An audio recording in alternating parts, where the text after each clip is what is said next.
हमारे साथ पूजा यहाँ पे सॉरी माफ कीजिए गीता भट्ट भी जुड़ चुकी हैं, राजनीतिक विश्लेषक हैं। अमन चुक बाजार के विशेषज्ञ हमारे साथ जुड़ चुके हैं। मैं आप लोग के पास भी आऊंगा, आपका स्वागत है।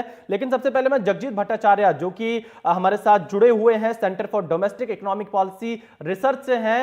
डॉक्टर जयजीत, आखिरकार हिंडनबर्ग चाहता क्या है? क्योंकि आप देखिए जो सेबी ने नोटिस दिया उसका जवाब ना देकर वो एक नई रिपोर्ट जारी कर देता है और अदानी ग्रुप ने सिरे से इसको खारिज किया है। सेबी चीफ ने बयान जारी करके इस सारे आरोपों पर अपना पक्ष रखा है और इसे बेबुनियाद बताया और चरित्र हनन की कोशिश बताया है। आखिरकार इसके पीछे क्या साजिश आपको नजर आ सकती है? जैसे अभी अखिलेश जी ने बताया कि अगर हिंडनबर्ग शॉर्ट सेलिंग में मौजूद है, अगर उसको शॉर्ट सेलिंग करके उसको पैसा और मुनाफा कमाना है, वो तो हो चुका है। उसके बाद ये रिपोर्ट निकालने की और ये जो प्रेस रिलीज है ये निकालने की उनको उनका क्या मोटिवेशन है? क्या वो एक इन्वेस्टिगेटिंग अथॉरिटी है? वो है नहीं। क्या वो एक जर्नलिस्टिक अथॉरिटी है, जर्नलिज्म में है?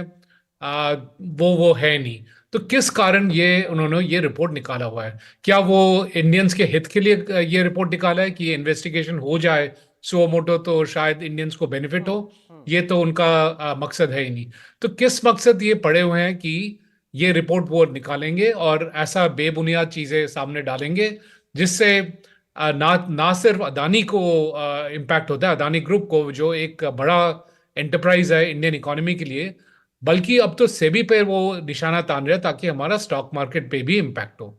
अगर आप उनका रिपोर्ट पढ़ते हैं लाइन बाय लाइन, उसमें ऐसे चीजें लिखा हुआ है जैसे कि there is a Adani as पर directorate of revenue intelligence, Adani had grossly overvalued the import valuation.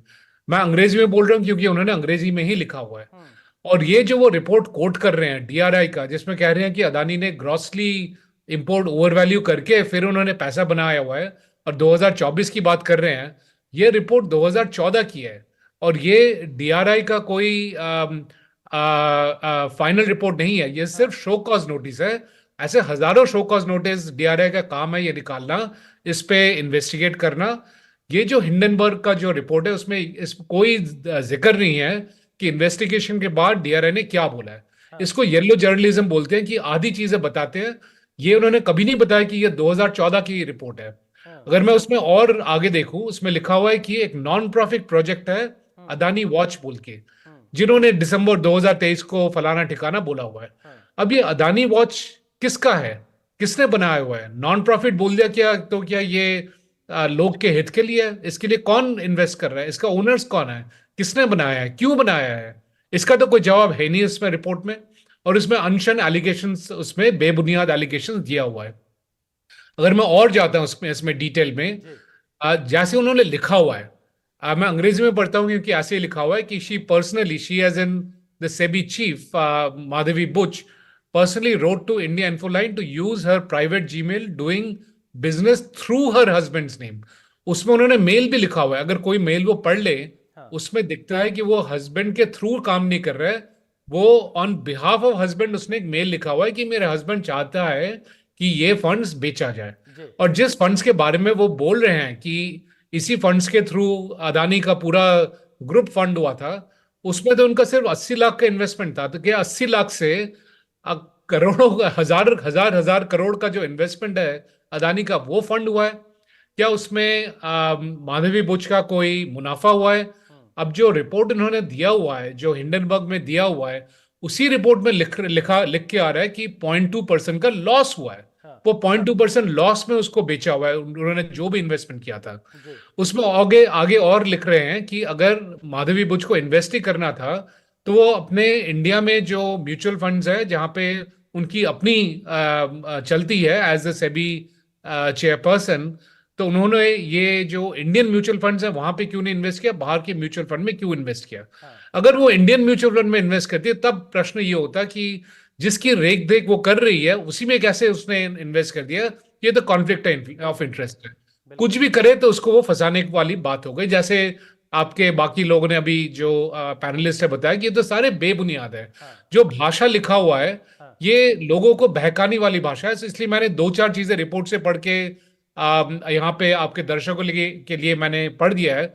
एक आध मैं और भी पढ़ लेता हूँ just so that it is clear. We noted that the trading pattern suggests that the stock parking entities and suspicious offshore entities may have artificially inflated the volume. May have. अब उन्होंने बस लिख के भाग गए कि ऐसा हो सकता है। हम बोल नहीं रहे कि होगा, बट हमने लिख दिया कि हो सकता है। अब किस आधार पे लिखा है, नहीं लिखा वो कुछ भी। Investigation raise question whether Adani use business associates as frontman. अब तक तो ऐसा कुछ निकला नहीं है, तो why are they raising such questions? They have raised questions, and who are they? What is their locus stand? What is their intent? So I can go on line by line. Every single line of their report does not have any basis for it. And इसलिए ये प्रश्न उठता है कि अगर ये सारे एक एक लाइन उनका रिपोर्ट का बेबुनियाद है, तो वो किस कारण ये कर रहे हैं?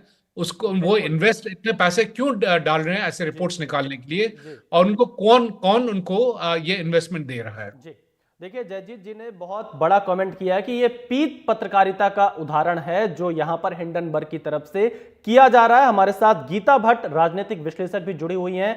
गीता जी, क्योंकि थोड़ी देर पहले हमने सुधांशु त्रिवेदी का बयान सुना, उन्होंने इन रिपोर्ट्स की टाइमिंग को लेकर सवाल खड़े किए हैं। सुधांशु त्रिवेदी का कहना है कि जब जब संसद सत्र भारत में होता है, कुछ इस तरह की रिपोर्ट सामने आती है। एक निजी मीडिया हाउस का भी नाम सुधांशु त्रिवेदी की तरफ से लिया गया। जब इससे पहले संसद का सत्र था तो उसका एक वीडियो जारी किया गया था, और अब हिंडनबर्ग की रिपोर्ट। क्या यह भारत में अस्थिरता पैदा करने का प्रयास विदेशी ताकतों की तरफ से किया जा रहा है?